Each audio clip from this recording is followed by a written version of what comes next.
What do Leonardo da Vinci, Benjamin Franklin, and Maya Angelou have in common? They weren't just good at one thing, they were extraordinary at many things. Da Vinci painted the Mona Lisa, designed flying machines, and studied human anatomy.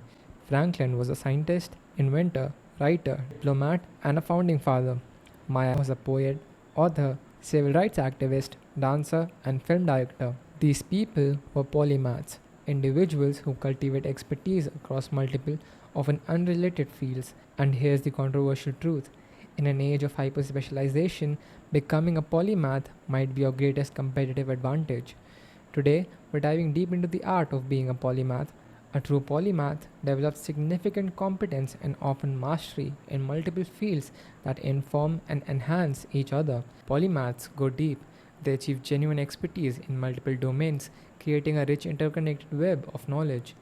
Throughout history, polymathy was almost expected of educated individuals.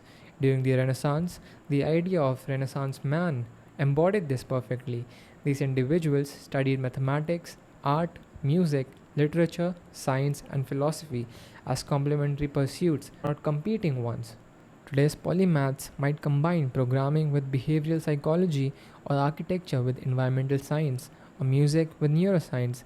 The fields have changed, but the principle remains the same. Deep knowledge in multiple domains create unique perspectives that specialists simply cannot access. Now, before we go further, let's address the elephant in the room. Our modern world worships specialization. From the moment you enter university, pressure to choose a major, then a concentration, then a subspecialty. The message is clear: pick one thing and go deep. Go so deep that you know everything about one tiny slice of reality. And look, there's nothing wrong about specialization. We need specialist doctors, engineers, and researchers. Society requires people who dedicate their lives to understanding one domain completely. But here's the problem: we've swung too far in that direction. We've created a culture where diversification is dismissed as shallow, where curiosity across boundaries is seen as lack of focus, where wanting to pursue multiple passions is viewed as inability to commit. This creates three major problems. First, the specialist paradox. Specialists often can't see the forest for the trees. They become so deeply embedded in the field's assumptions and methodologies that they miss insights that would be obvious to someone with a different background. How many medical breakthroughs came from physicists? How many tech innovations came from designers thinking about human behavior? Second, career fragility. In a rapidly changing world, entire industries can be disrupted in a decade.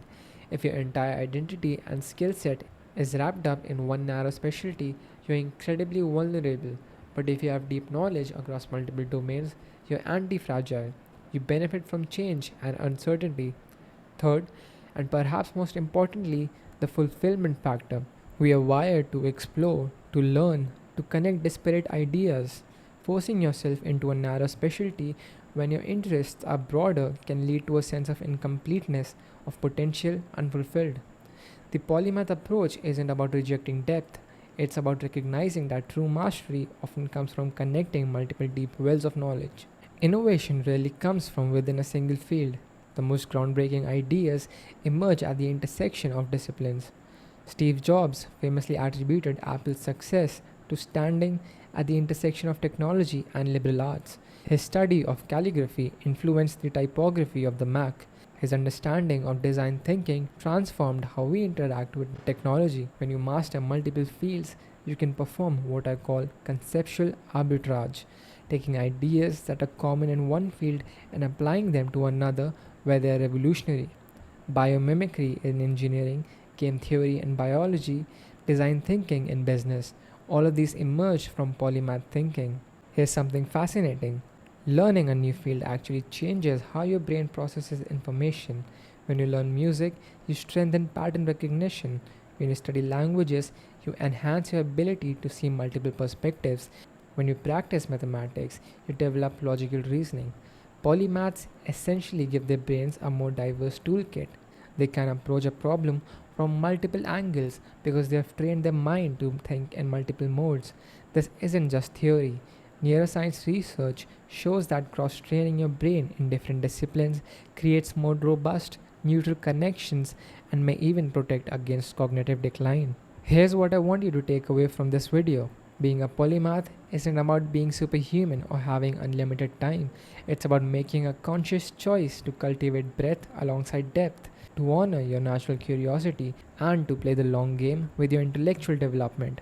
The world tells you to specialize, to pick one thing, to stay in your lane, and for some people that's exactly right. But if you have ever felt that pull towards multiple fields, if you have ever been frustrated by the limitations of a single domain, if you have ever sensed that your best thinking happens at the intersection of ideas, you might be a polymath waiting to emerge. The beautiful thing about the polymath path is that it compounds over time.